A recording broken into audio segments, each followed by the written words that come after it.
Thank you so much for joining us. I would like to start out tonight by thanking the Friends of the Rockland Public Library, as always, for their wonderful support of our programming throughout the year, both virtual and on-site. And I would like to thank the Camden Conference and the Camden Conference Community Events Committee for the fantastic work that they do throughout the year. We love partnering with them, and we have some great programs this season. As for Rockland Public Library, we have a great program next week on Thursday, October 8th. We will be welcoming Portland, Maine author Susan Conley. She's the author of 4 books, including the memoir, The Foremost Good Fortune, and the novels Paris Was the Place and Elsie Come Home. She's the winner of the Maine Literary Award for Memoir, and she co-founded The Telling Room, which is a writing school in Portland. If you're interested in seeing Susan's reading and conversation, which is next Thursday on Zoom at 6:30 p.m., please send me an email at sbillings@rocklandmaine.gov, and I will make sure you get the link to attend. And now I am going to hand things over to the wonderful Bill Bachhoffner from the Camden Conference Community Events Committee, and Bill is going to introduce this evening's speaker. Bill, over to you. Thank you, Shane. On behalf of the Camden Conference, I'd like to welcome you to tonight's program. We extend our thanks to our host, Rockland Public Library, for making this evening's program possible. The Camden Conference is a nonprofit, nonpartisan citizens forum driven almost exclusively by volunteers from our community. The mission of the Camden Conference is to foster informed discourse on world issues. In keeping with our mission, we offer a series of community events leading up to our annual weekend conference. These free events are intended to provide background on the yearly topic and to touch on areas related to the February conference that may not be covered in its 2-day format. The views, opinions, and positions expressed by our presenters are theirs alone and do not necessarily reflect those of the Camden Conference. This year's conference, our 34th, The Geopolitics of the Arctic, a Region in Peril, will take place virtually on February 20th and 21st, 2021, and will be streamed live. Please visit our website, camdenconference.org, for the conference speaker lineup and further information. Please note that our November conference community event at the Rockland Public Library will take place virtually on November 5th, 2020, with details to be forthcoming. Tonight, our community conference event series presenter is Dan Bookham. Born, raised, and educated in Britain, Dan moved to Maine in 1995 and has spent his career in the Pine Tree State, living or working in Bar Harbor, Camden, Belfast, and Rockland. Fascinated by the Arctic and the high north from a young age, in recent years, Dan has been able to realize his dreams of exploring and adventuring in both Iceland and Greenland, thanks in no small part to increasing commercial and cultural ties between Iceland and Maine following the relocation of the Icelandic shipping line Eimskip's US HQ to Portland and the friendships that followed. A former Camden Conference board member, among his other interests, Dan serves on the advisory board of both the New England Ocean Cluster and the Journal of the North Atlantic and the Arctic, and is an occasional contributor of both articles and photography to the latter. He proudly lives in Rockland with his wife and daughter. Dan, please share with us your Ammassalik expedition adventures. Thank you, Bill, and thank you, Shane, and the Rockland Public Library and the Camden Conference for having me tonight, and for all of you for joining me for what I hope will be an interesting and entertaining evening as we head out into the ice. So, the Ammassalik expedition last summer.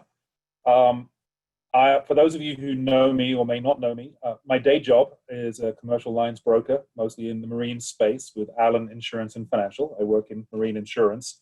But my daydreams and night job, if you will, is a fascination with the Arctic and the high north. I've had it since a very young age.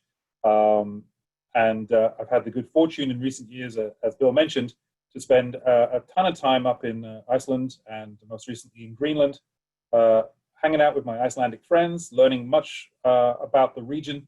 And from those friendships and the association with the online magazine, the Journal of the North Atlantic and Arctic, or JONA, I was invited to join a really interesting group of folks on this Ammassalik expedition last summer.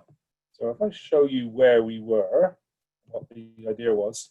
The Ammassalik expedition was the brainchild of an Icelandic photographer called Kristján Friedrichsson and his wife Vilborg Einarsdóttir, who also is the editor-in-chief of JONA. Along with Tobias Ignason, a Greenlandic guide who lives in the town of Tasiilaq, Kristján and Vilborg had spent best part of 2 decades working in Eastern Greenland, a lot of times on photo shoots and film shoots, but also on private and individual expeditions to try and learn more about the natural beauty, the topography, the ecology of the region, and also the speculative history of the region. As many of us probably know, the Norse had settled in Greenland back in the 900s. They had a relatively successful, thriving pastoral and hunting fishing communities, and then they collapsed around the time of the mini ice age. So the questions really were, why did these colonies collapse, and where did they go? They disappeared off the map. So in order to find them, expeditions over the years have spent countless months exploring the fjords, primarily in West Greenland, and it's pretty well established where the colonies were. The fact that overfishing, a failure to adapt to the local environment fully, an over-dependence on cash fisheries versus sustenance and sustaining themselves off the land, all contributed to the collapse. And the likelihood is most of the Greenlandic Vikings were probably either subsumed and overcome by the local people, or died of starvation, or died in an attempt to escape Greenland. Remember, they were there for the best part of 1,000 years. No trees there to build new vessels to escape the onrushing famine when things started to go wrong, and really a hard place to get out of, especially when the trading links were cut, when their cash crops, the narwhal and walrus oil they were selling to ecclesiastical buyers in Europe to light the churches, ran short. There was no reason for the vessels to come back and get them. However, there has long persisted a rumor, partly based in what we think is a mistranslation in some ways, that the Greenlandic Iceland Vikings went, quote, east. So as you can see on the map, they were predominantly settled on the west. This the upper settlement is what is now Nuuk, the capital of Greenland. But the interest was, did any of them make it around the corner? Did any of them make it to East Greenland in an attempt to perhaps get closer and see if they could raise vessels traveling between Iceland and other parts of the world? So we started our expedition in Ammassalik in Eastern Greenland. Our jumping off point was the town of Tasiilaq. Some senior superlatives for Greenland. The population of the island, either described as the largest or second largest in the world, depending on how you consider Australia, had a population of 55,000 total. The population of the East Coast is 9,000 people. If you bear in mind the Greenlandic Ice East Coast is the equivalent of Maine to Georgia. There's 9,000 people spread out on that coast. The town of Tasiilaq, where we started from, has a population of about 2,500, and the population of the region between its outlying village of Isatuk and the southern settlements at the tip of Greenland is 0. So we flew in. This is the view coming in from Iceland over eastern Greenland. As you can see, this was in July of 2019, just prior to the 4th of July. I think this was actually July the 1st. And it's a mountainous landscape. some of the oldest geology on Earth.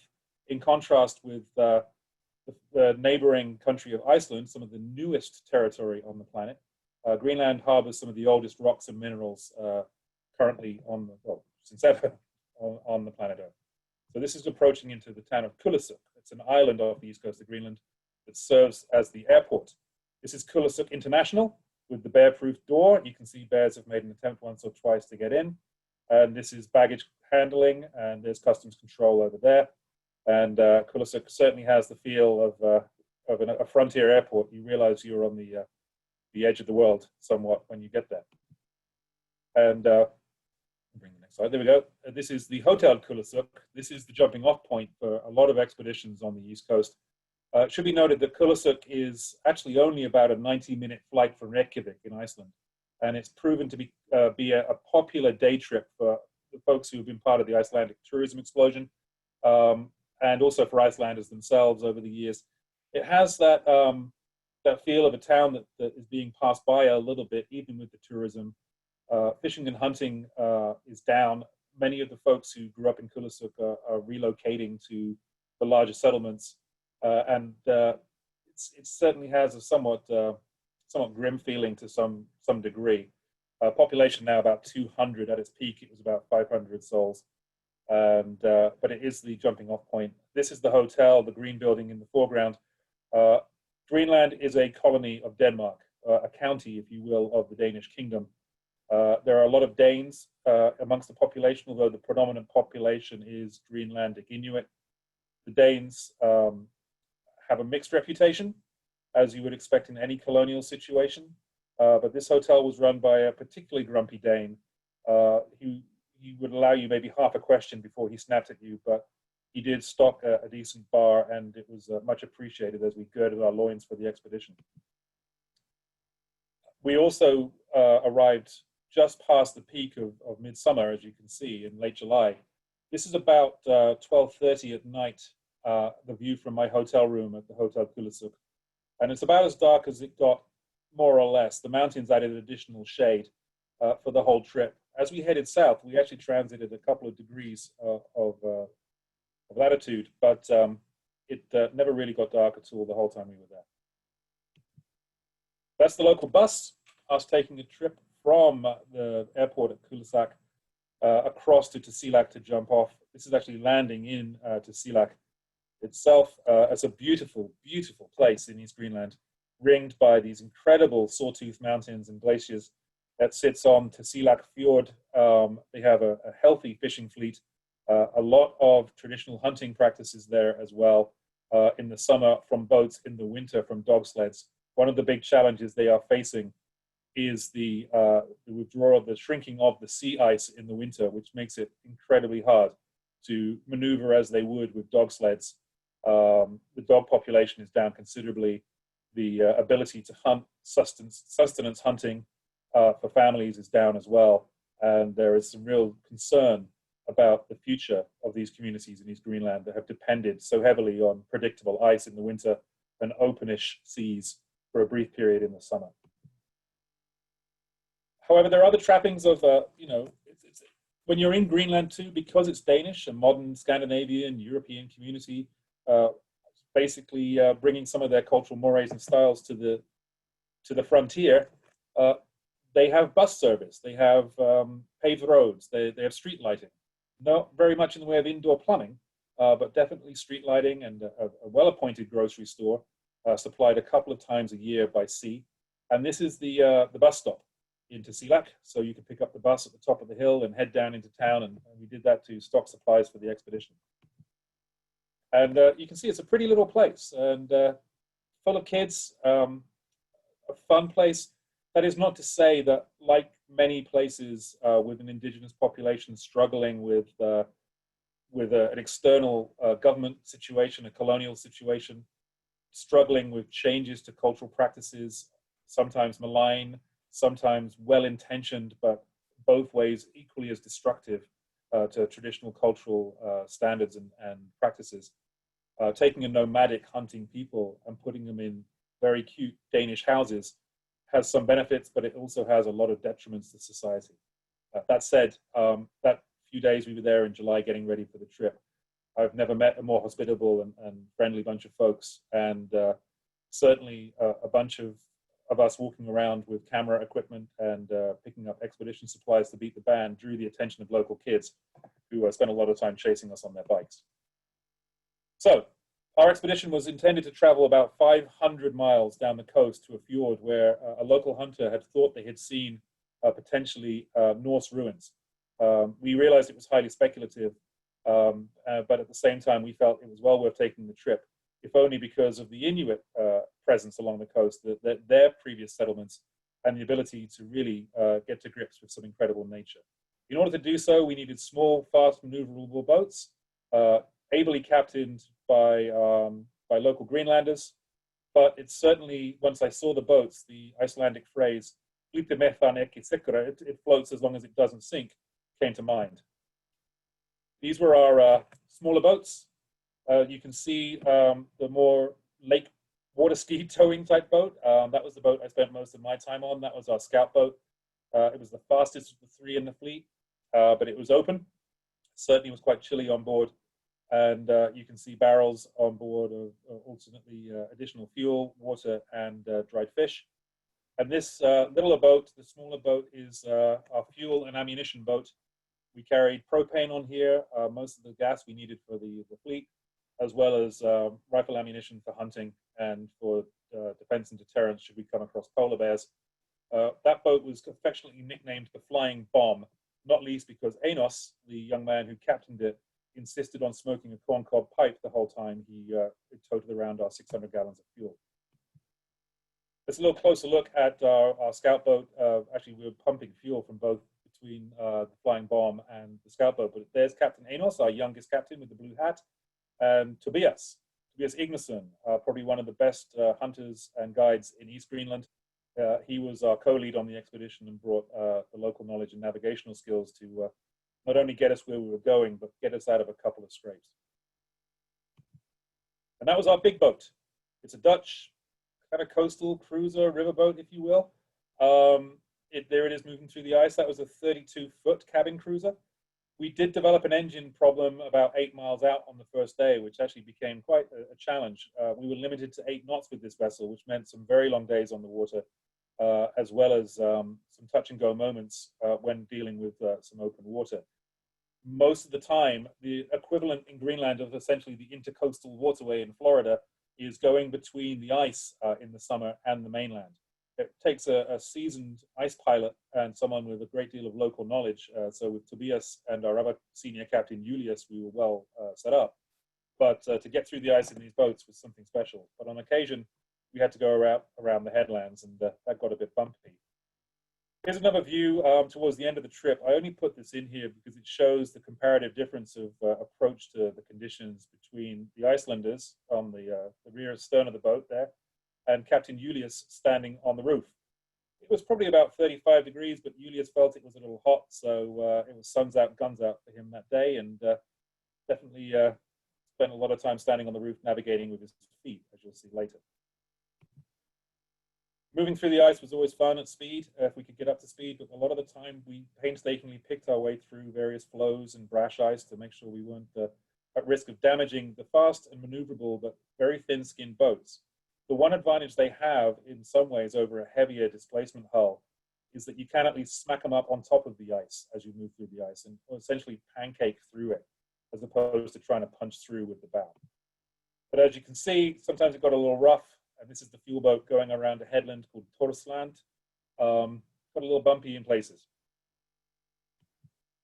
So heading out into the ice, as you can see, there was a lot to navigate, getting around icebergs. The older the ice, the bluer it is.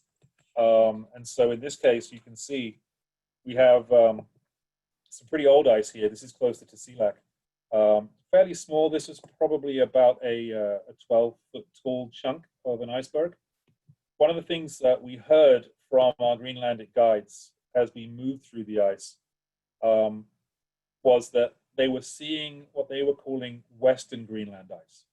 And what they meant by that was so much of the ice they were seeing break off from the ice shelf and from the glaciers was larger and earlier season in some ways, breaking up earlier. The water was getting in amongst the ice and moving these icebergs earlier in the season than they would traditionally see on the East Coast.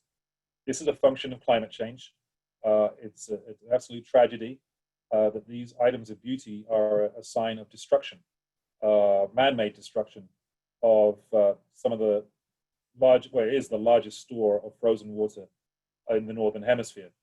This is different than sea ice. These icebergs represent ice that is coming off the landmass of Greenland. So this is ice, unlike sea ice, which forms and recedes each season, less and less, unfortunately, but doesn't add to the sum total of water in the ocean.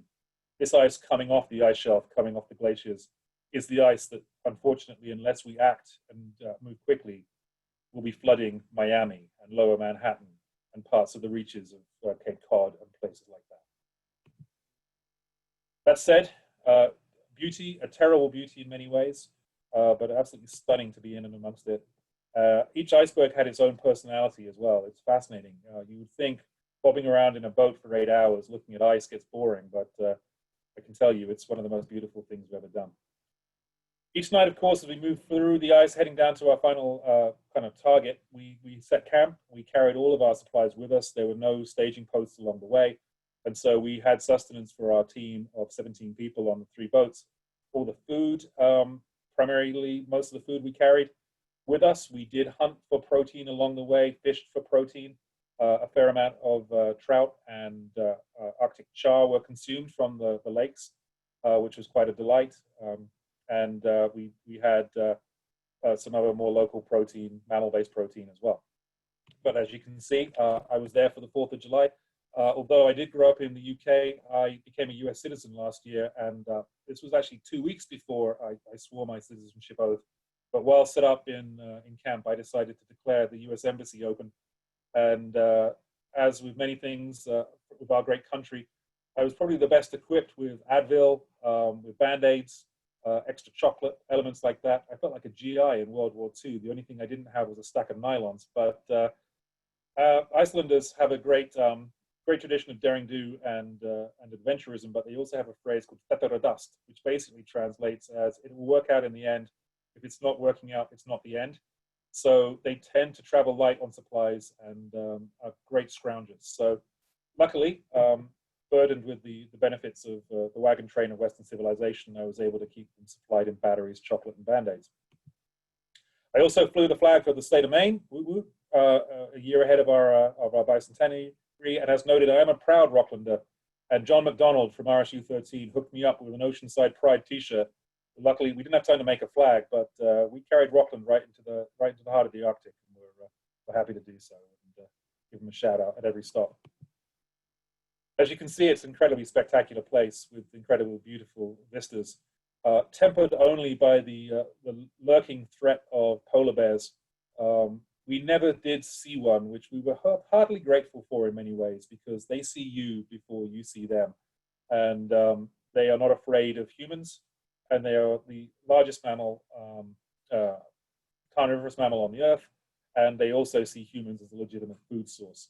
And while we did have rifles in camp, while we did have bear watch, as the trip got on and as fatigue set in, that became harder and harder to maintain. And the idea of putting some North Face nylon up against a polar bear felt a little unfair. So you slept with one eye open and you went to the bathroom in pairs.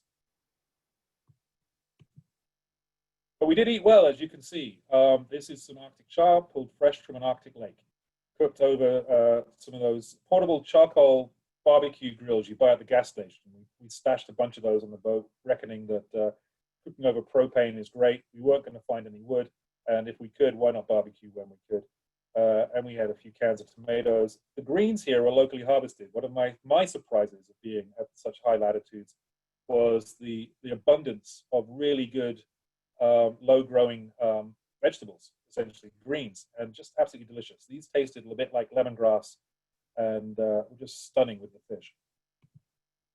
And you were always reminded, I've heard down in Antarctica, you really are alone, but even in the Arctic, you realize that you are in the Northern Hemisphere on the route between North America and Europe. Although at this point, this was the nearest human beings to us.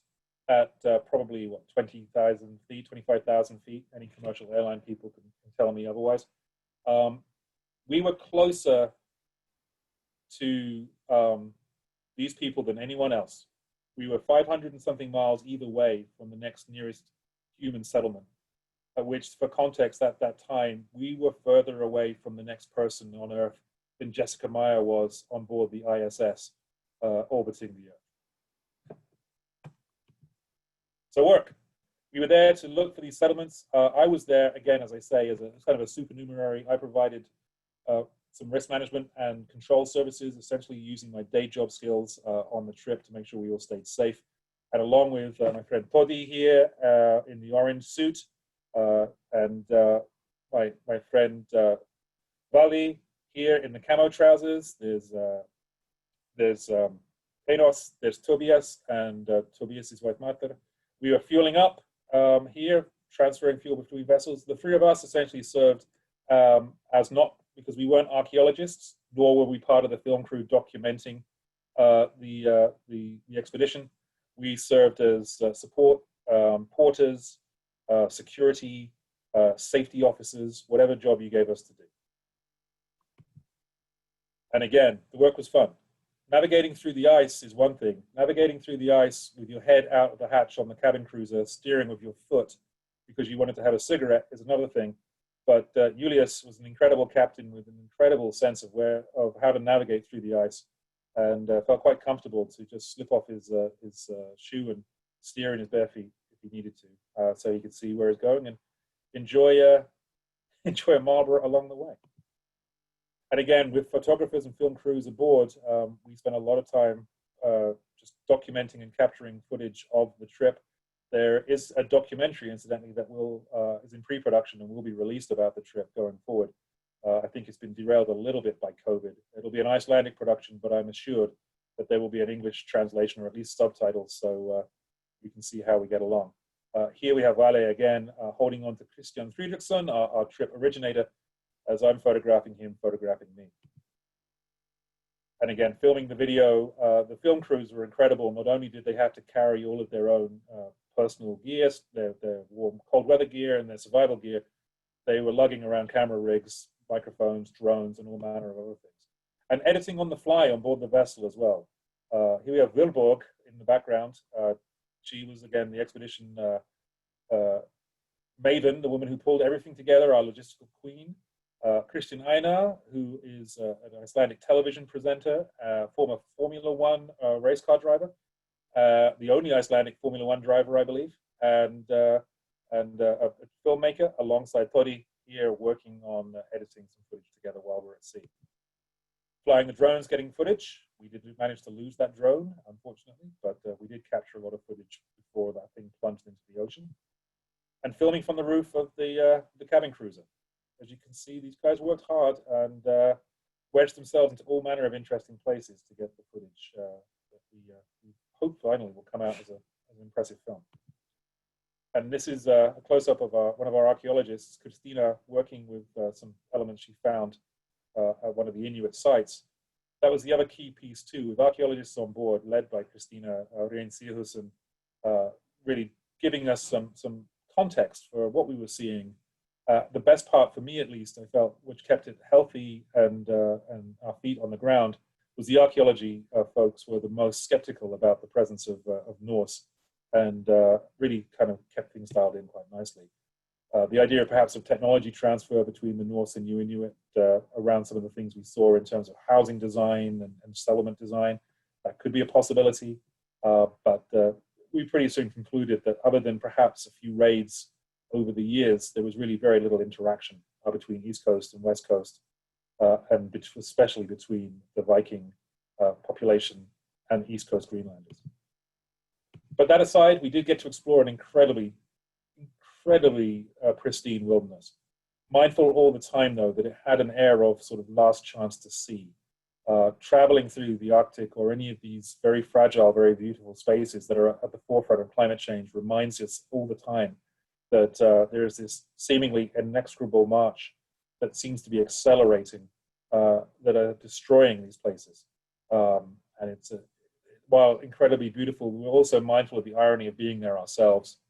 I heard John Paul Caponegro talking about this at his presentation to the Camden Library for the Camden Conference. I too, like John, do carbon offsets for my travels. I pay for the trees to be planted and investments in carbon neutral projects, but one can't help feeling that just by the way we live every day, we are somehow contributing to the destruction of these incredible environments, these ways of life, and ultimately imperiling our own ways of life too.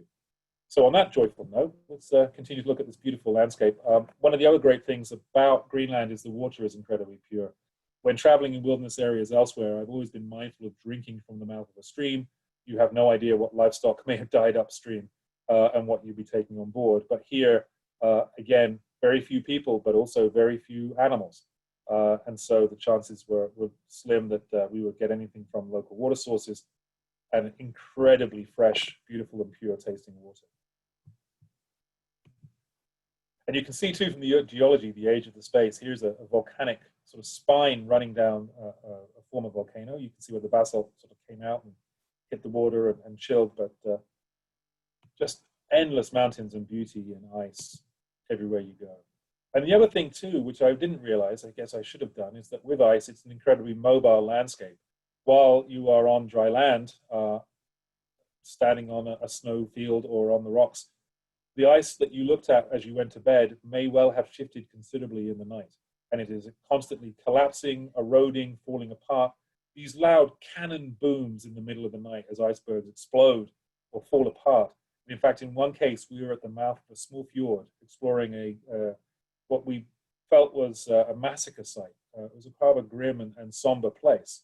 And as we were getting back on the boats to head out, suddenly the boats ahead of us gunned their engines and started speeding up. I was on the large boat at that point below. And as I stuck my head out on deck, I looked behind us, and the icebergs at the mouth of the fjord were collapsing, causing a tidal wave, a tsunami, to come roaring down the fjord. And if we'd been caught in that, we would have been smashed on the beach, marooned, and in some real trouble. A good day's away from any potential rescue if we could raise anybody on the radio anyway. And again, this is an inhabited, or rather, more accurately, a formerly inhabited landscape. The Inuit were nomadic. The Inuit moved a fair amount. They would stay some places for a season. They would stay some places for a few years and then move on. This is the village of Ammassalik, where our lead guide and expedition co-lead Tobias was born. This was the house he was born in. It was abandoned in the late 1950s because of the climate situation in Greenland in a normal year. It's incredibly cold and things get preserved. So there are a lot of elements that just really hadn't changed since he was a kid. You can see a combination of traditional construction style, the rocks with the moss in between, and then taking on board materials brought in, imported, these wooden homes, a shed basically, and that served as a house. We asked Tobias if he missed the place, and remarkably unsentimentally, he said absolutely not. It was a terrible place to live.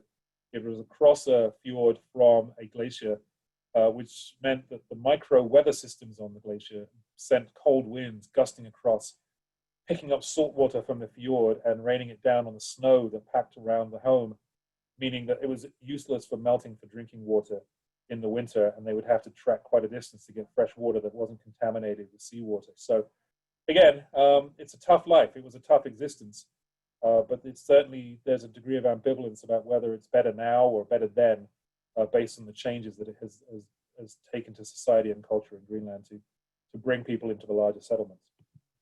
And these things didn't even always work. There were attempts to resettle Inuit into Danish-controlled and Danish-designed communities throughout Denmark's modern colonial history. Denmark will tell you they have been there.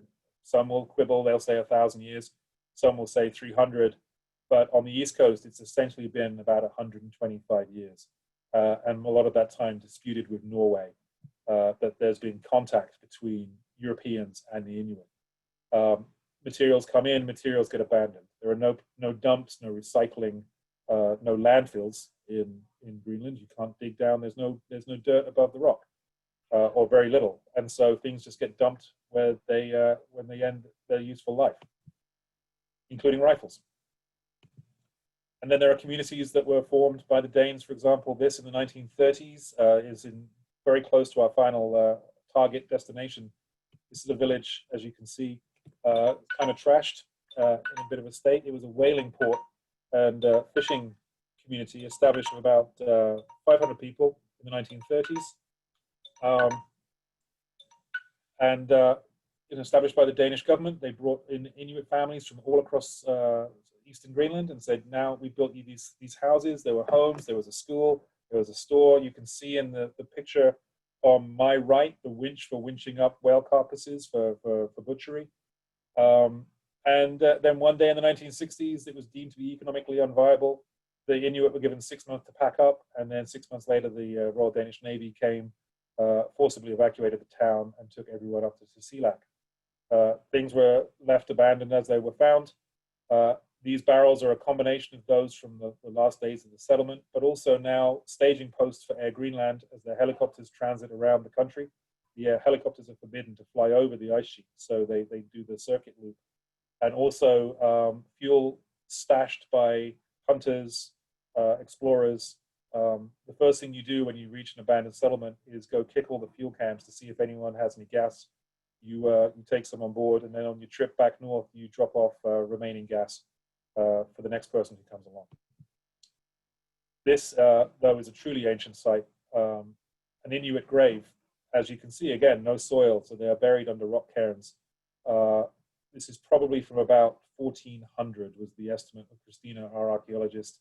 As you can see, too, wearing a mosquito net to protect her from the Greenlandic Air Force or these rather voracious Arctic mosquitoes.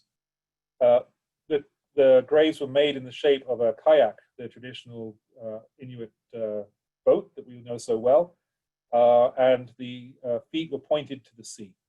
That was when the day of resurrection came in their tradition. The deceased relatives could sit up in their kayak graves and paddle out to join the rest of their clan and their family as they moved on to the next site.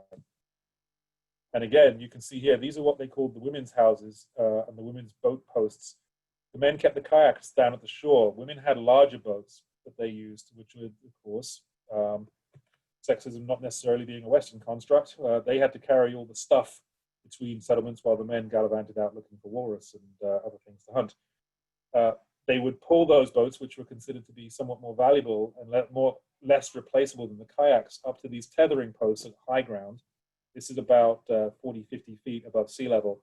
And this is a roundhouse, would be a family house or a clan house. They'd build 2 or 3 of these, and they'd use it as a hunting post or an overwintering post as a way that the families would live together. It was the local stone with moss in between, turf and rocks, any found driftwood they could. These posts, by the way, are stone. They'd use that to roof the building. It's a little closer look, and you can see kind of the construction style, just like a dry stone wall in England. Just pile those rocks as high as they could and try and keep the drafts out. So turning for home again, and mindful of time, I'll zip through these a little bit. But as you can see, not only did we do our 500 miles and explore the sites and the ruins, we then had to make our way back, which was, at which point, tired, smelly, salt-crusted, sleep-deprived, but certainly still enjoying the landscape. There they are. As you can see, sleepy boys sleeping on the boats and moving through a never-ending panoply of incredibly beautiful sights. And of course, wildlife at sea. While we didn't see polar bears, thank goodness, we did see their primary food source, a variety of seals. This also forms a large part of the diet for local Inuit families and their dog sled teams. And while we sitting here might feel ambivalent towards that or outright hostile, I can tell you that every piece of that animal is used, and they are very mindful in the numbers that they take. Bear in mind, there's 9,000 people on that coast, and there's probably close to 1 million seals.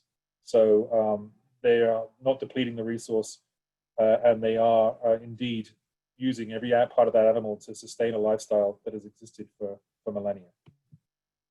But they are cute, right? I mean, look at that little thing. So coming back, we stopped part of the way. This was actually one of the funnest parts of the trip. We got to gun the engines, and freezing cold as it was, Tobias and Christian and myself were on the scout boat talking about having to get back and pick up supplies. And Tobias said, we need to get back by 3 o'clock. I wasn't sure quite why. Well, that's when the store here closed, which meant we wouldn't have been able to buy beer for the rest of the expedition, who were laboring behind us on the slower boats. So we went at high speed through the ice. It was quite a thrill ride. And around about 10:03, we piled in, loaded up on gummy candy and beer after a couple of weeks of living on cowboy coffee and oatmeal. And we were heartily glad to see those slabs of Tuborg, ruinously expensive as they were, loaded onto the boat for the final destination. Again, each of these communities have the sled dogs. They are incredible animals.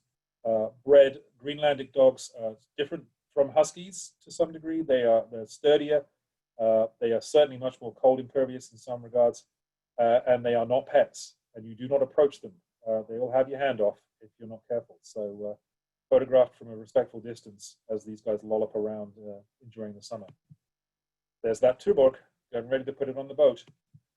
And then back to the beautiful town of Tasiilaq, a hot shower, and memories of a lifetime. So that, in a nutshell, I always feel I overdo this and also don't never do it justice. But I'll be glad to entertain any questions when we take a look at what I looked like when I got back. So we'll keep this up here to keep it short. This is probably the scariest picture you'll see. But Shane, do we have questions? All right. Excellent, excellent presentation. Thank you so much. Any questions for Dan can be entered into the chat box at this time.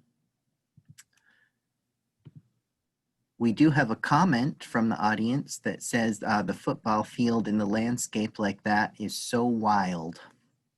Isn't it just?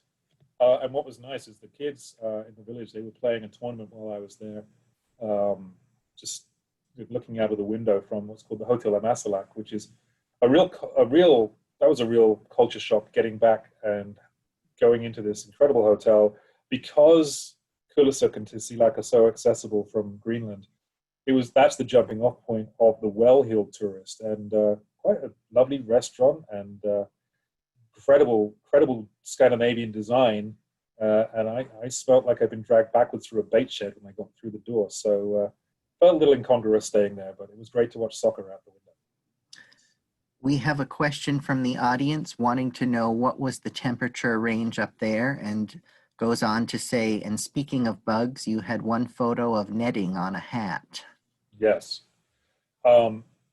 Temperature range depended, on land, it got up to maybe, I would say, 45 during the day, 50 on occasion.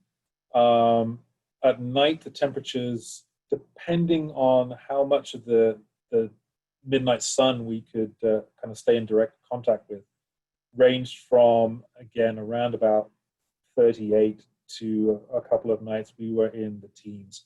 On the water, it was very cold. The ice, as I'm kind of inferred, has its own microclimate, both on the ocean and also the glaciers and the icebergs themselves. There's these little eddies of wind that are blowing down off these colossal ice mounds, and so it can get very cold indeed. A lot of time on the water it was below 32, freezing, and we would spend a lot of time. You can see here in this picture I'm wearing 3 layers, a Norwegian, what's called a norgi, which is a very thick, high-collared woolen shirt, an LL Bean fleece, Helly Hansen fleece, is the green hood there, and a lined jumpsuit, essentially, with a merino wool scarf, and proudly, although I kind of messed up the logo, my Rockland, Maine beanie. I would say around about the bugs, the mosquitoes were quite brutal.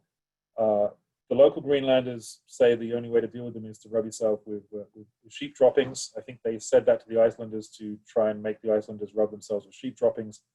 One of the other issues is Iceland doesn't have bugs. There are no mosquitoes in Iceland for whatever reason. And so Icelanders were incredibly both concerned with the mosquitoes and very reactive to the bites. I've lived in northern New England for 25 years, and I'm a hiker and an outdoors guy. So I'm used to getting bitten by mosquitoes. And while it was incredible to see mosquitoes still active at basically freezing, a little bit of DEET, a little bit of a little bit of Burt's Bees, and I was good to go. The nets helped mostly because they were so annoying, trying to find any kind of going up your nostrils and in your eyes. But I found that our tried and true combination of chemical warfare and herbalism kept them away. Okay, we have several questions coming in. We also have some comments saying, remarkable, Dan, thank you, and fantastic photographs. The next question, what were the results of the archaeology? So this is really a scouting expedition. As you saw, we had small boats, and one of the big challenges for archaeologists in Greenland is the short season and the sheer expense and logistical challenges of moving the equipment they would need to do a proper dig. And talking to our archaeology folks, they said, you know, we love going into the field, but we've kind of got a bit pampered in some ways too, and are used to being on a dig in, say, northern Norway or in Denmark, and able to then quickly retreat to the local hotel and the bar and watch soccer on TV. In Greenland, as you saw, we had to carry everything with us. So working with Christina primarily, we were doing a lot of surveying of sites. There was a lot of tape measuring, photography, drone photography, and trying to sketch out the shape, structure, and anything else we could see what may imply some kind of settlement. Sometimes it was obvious, as you could see where the ruins were. Sometimes it was more a question of trying to read the landscape and take notes, the goal being to engage both with the Greenlandic authorities and with the Danish authorities, the University of Nuuk, the Greenlandic government, the Danish antiquities authorities and the Danish administration, about trying to see if there was something worth looking at more broadly. As I noted, the general consensus, despite the romanticism of it all and a good excuse to go out there, was that it was highly unlikely that there was sustained contact with the Norse and the Inuit on the East Coast. There is some speculation that there may have been skirmishes unrelated to the settlements in the West. There was one place we stopped, was called Dungan, which means essentially the place where the Inuits were massacred by the strangers. But we don't know who the strangers were. Were they Norse? Were they other Inuit from other parts of the region who clashed with different clans and tribes? So the result was we did get a lot of information on the sites. We got a lot of photography and a lot of material that would suggest that it's worth a look with a better funded, more logistically capable expedition. Okay, Dan, when are you going back? And given the fragility of the land, is tourism discouraged? I would love to go back. We were looking at going back this summer to get some additional footage, and there is talk of going back for some winter footage, which I would absolutely trip over my own shoelaces to be part of. However, with COVID, Greenland is quite rightly very sensitive to their exposure to COVID. Their medical infrastructure is what you would expect for a very sparsely populated place of their size with 55,000 people. The majority of the population live on the west coast in the capital of Nuuk. That's 15,000 people, or if you will, Ellsworth, Maine. And they have a hospital there, but they have no testing capacity for COVID. They have a de Havilland Dash 7 that was doing daily flights between Copenhagen and Nuuk at the height of the outbreak there, where they had about 15 cases. And it was seen as kind of the flying red angel, because that was running the tests backwards and forwards to Copenhagen for testing. So they don't have the infrastructure if there was to be an outbreak. So they shut down completely this spring. They reopened to visitors from Denmark and certain European countries. They have now shut back down again due to an uptick in cases in Scandinavia. As for the fragility of the landscape, I would highly recommend going if you can at some point. It is not to the point where neighboring Iceland was suffering from somewhat, where it's scads of people arriving, jumping on bus coach tours and staring out the windows. Primarily because there's no roads, but also it is tricky to get there. I would highly recommend, however, if you do go, working as much as possible with local Inuit-owned businesses and guides, boat captains, liaising with folks who live there year-round and support the local economy there year-round, be they Dane or Greenlander, and really looking to give back as much as you're able to extract in terms of experience from the landscape. Okay, the next question says no polar bears sighted, but much of their food source or only a few seen? So we saw a lot of seals, and we saw a lot of evidence of polar bears. The joke was, well, sort of the gallows joke was, the best time for us to have seen one was first thing in the morning as we motored out of camp, as opposed to about an hour before making camp as we were slowing down into the fjords. Polar bears have an incredible sense of smell. Polar bears are sadly becoming less concerned with interacting with humans, primarily as they grow hungrier in some regards, and their traditional they need the ice as much as the Inuit need the ice to get around in some regards. Although primarily a maritime species, there is an argument. In fact, on Jonah.org, I give a plug to the magazine, there's a great article about whether the polar bear should be called the maritime bear based on its hunting practices and how it moves around. That said, we didn't want to see one. There was plenty of food for them in East Greenland that year. There was a bumper whelping of pups, of seals, but they certainly, you certainly know they're around.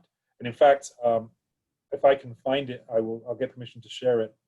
Excuse me. Earlier this year, Tobias and his wife Silpa were out for the day, and there's an incredibly heart-pounding video of a polar bear stalking Silpa on the boat, while Tobias is quickly trying to get back from the mountain to get things started up. Silpa filmed it on her phone, and it's one of the most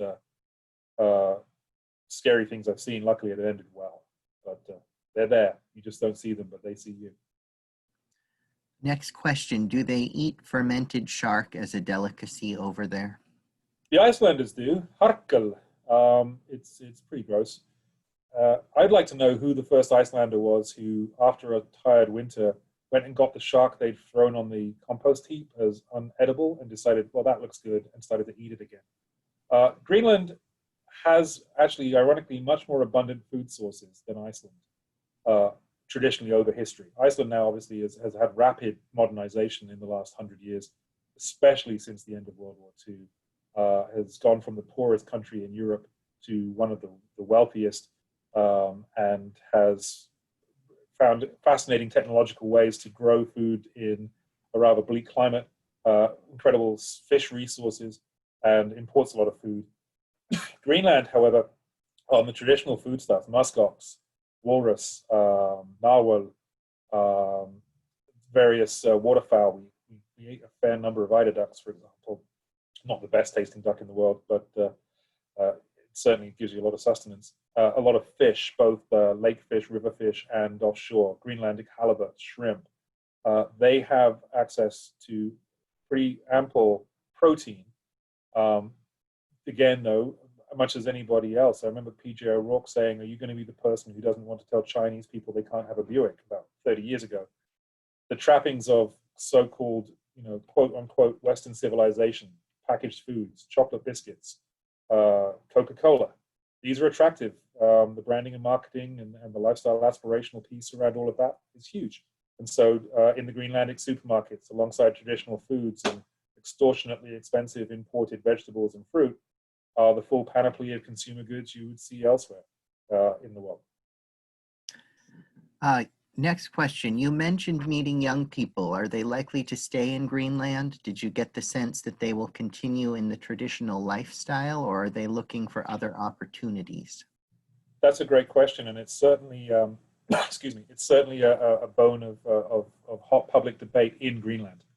As I mentioned before, Greenland suffers a lot of the problems that a colonized people suffer from. They have high incidences of domestic abuse, alcoholism, and institutional neglect. Despite, in some cases, the best efforts of individual and institutional Danes. That said, there is a strong movement afoot, especially in Eastern Greenland, to teach traditional skills. Excuse me.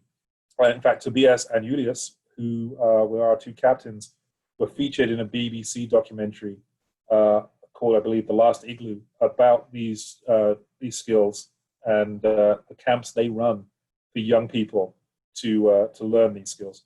There are issues, of course, with all the social deprivation element of children growing up somewhat latchkey.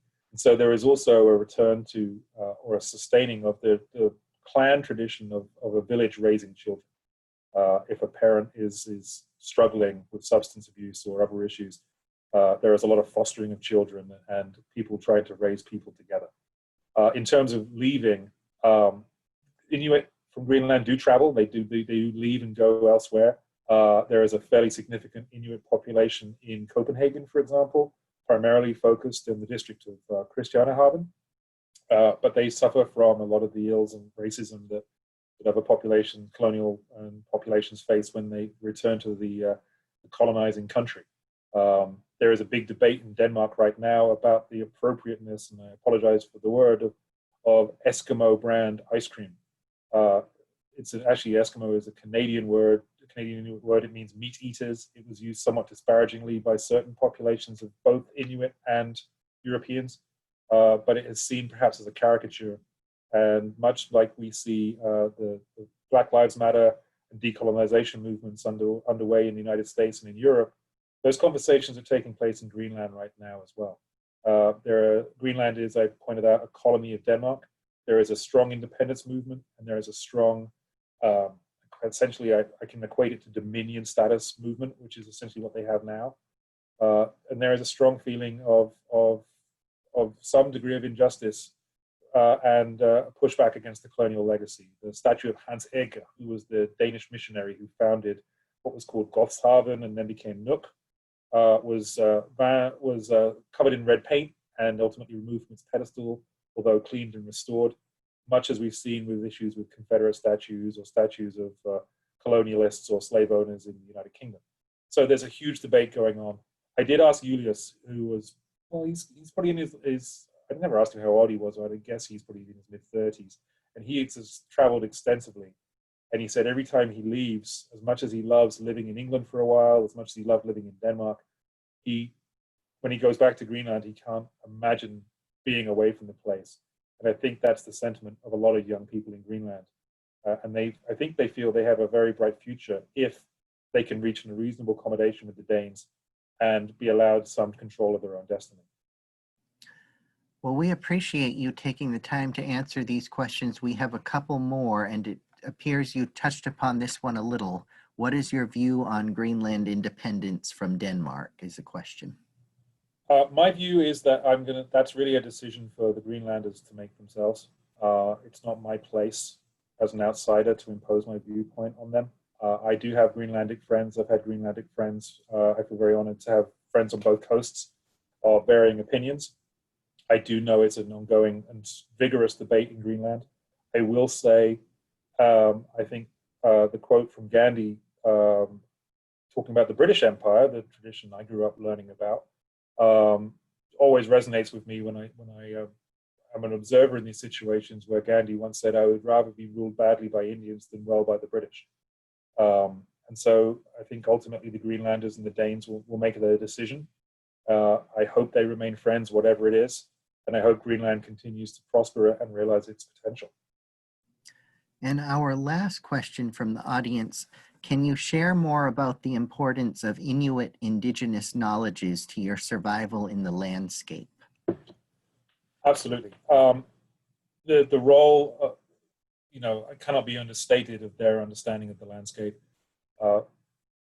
Their ability to pick the best campsites, as much as anything, was what made the difference between a tough night and a good night.